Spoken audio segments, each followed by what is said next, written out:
people over at Sweetwater have provided me with an Audio-Technica AT4040. This is my AT2020, and I've had this mic for close to 20 years. I don't know why, but the AT2020 sometimes helps vocals sit really, really well in a mix. So for that reason, I've always kind of lusted after an AT4040, because I heard it's a great mic. Before all these budget mics started jumping on the scene, Audio-Technica was making budget mics, you know, mics that sounded great for the money. That was the word on the street. Just a black box, ominous. You don't know what's inside. Find out. Ooh. I'll be honest, this is the nicest mic clip I've ever gotten. I'll tell you why. A lot of the other ones, this stringy thing, it goes on the outside and you can easily remove it. This has got all kinds of extra wraparounds and extra stuff, so this is not gonna come off, even if I drop it. And I drop all of my mics intentionally. I just beat them on the ground all the time. That's part of the review process. Yeah, this is a nice one. I'm not just saying that. I will ding them one point though, because they did not include an extra band. Most companies include an extra band for the mic clip, and if this band ever fails, understanding this like very complicated wrapping process is going to be a nightmare. But maybe the band never fails. I don't know, but this is the most legit mic clip I've ever seen. Ooh. Oh, it's smaller than I thought. I thought it was gonna be bigger. There's a low cut on it. I didn't know that. I like the low cut ability, and I like the 10 dB pad ability. I've gotten a couple of new microphones lately, and I'm often blown away by how big they are. And I'm like, whoa, that must be like a lot of mic. But then it really struggles to stay on the mic stand. I'm worried about angling it because it just falls off, and they do fall off. This is a much more realistic, lighter size. I mean, it's not lightweight, definitely got some weight to it, but it's a lot smaller. Yeah, so far I got a good feeling about this. Anyways, that's the end of the review. Oh. Well, at least it looks cool. You know, so many mics and so much gear comes out that we get confused and we get crowded and they try to sell us crap. But sometimes an old microphone becomes a classic. I think the AT4040 has probably been around as long as the AT2020.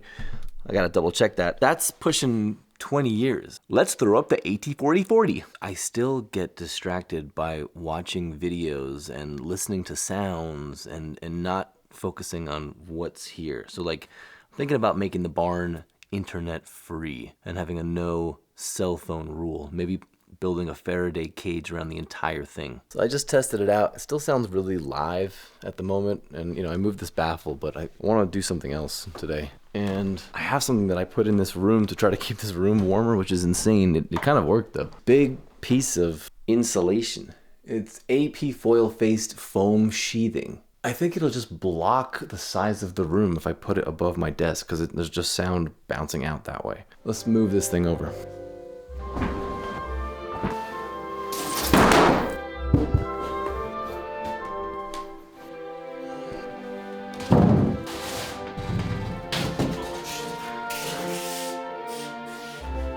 I don't know what the hell's going on here right now. I'm slowly going insane from all the A/B testing. Most of my problems, and I have many, they come down to the instrument or like tuning. Like I was having this issue with the kick and I'm like changing up mics, doing this and that, doing everything except the tuning of the kick.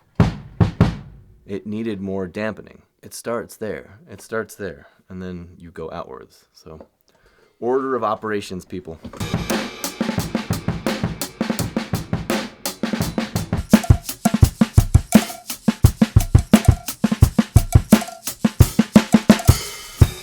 Let's see how the AT4040 does on shaker. Boom. Now we're gonna take the AT4040 downstairs and we're gonna mic up my extra special guitar cab.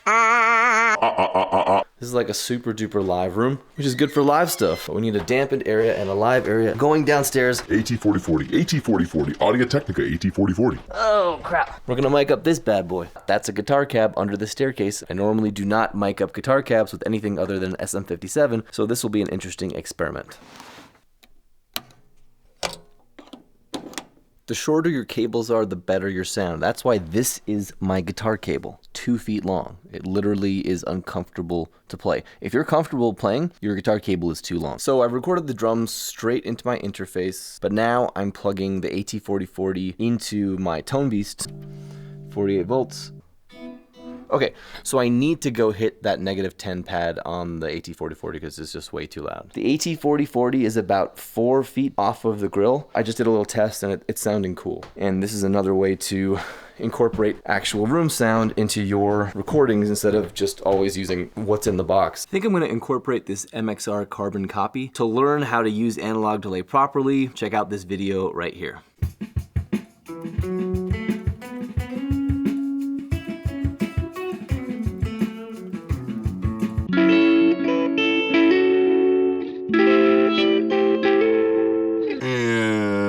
Now for bass, I'm plugged into the Warm Audio WA-MPX. For my review of the Warm Audio tube mic preamp, click the link here. If you really want to give your song that old school vintage vibe, put the glockenspiel on it. So to capture this glockenspiel, I'm going to use the MXL Revelation 2, which is a tube mic, and it just has a really beautiful top end. And as soon as I heard it, I was like, oh, this would sound awesome on glockenspiel. Click here to see my full review of the Revelation 2.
One thing that is really overlooked in microphones is the weight and the shock mount before you even get to the sound. And this has got to be the best, most comfortable, most reliable looking, most easily manipulable condenser microphone shock mount I've ever used. And I got this one here, I got one here, I got one here. Look what I had to do to this one, right? This is a cheap microphone. I mean, it was modified. I had to use a rubber band and baling wire to fix it, and yeah, now it's pretty steady. It's fine, but like, you know, compare these two, right? These things give out. The shock holders, I've had like 3 or 4 of these 990s, and they do give out. So the AT4040 inspired me to do something that I rarely, if ever, do, and that was put a condenser on a guitar cab, and I really dug it. It was a totally cool sound. I would totally try it again. I'm looking forward to using this mic more around the studio. If you enjoyed this video, then you'll probably like this video here or this video here. Thanks so much for watching, liking, and subscribing.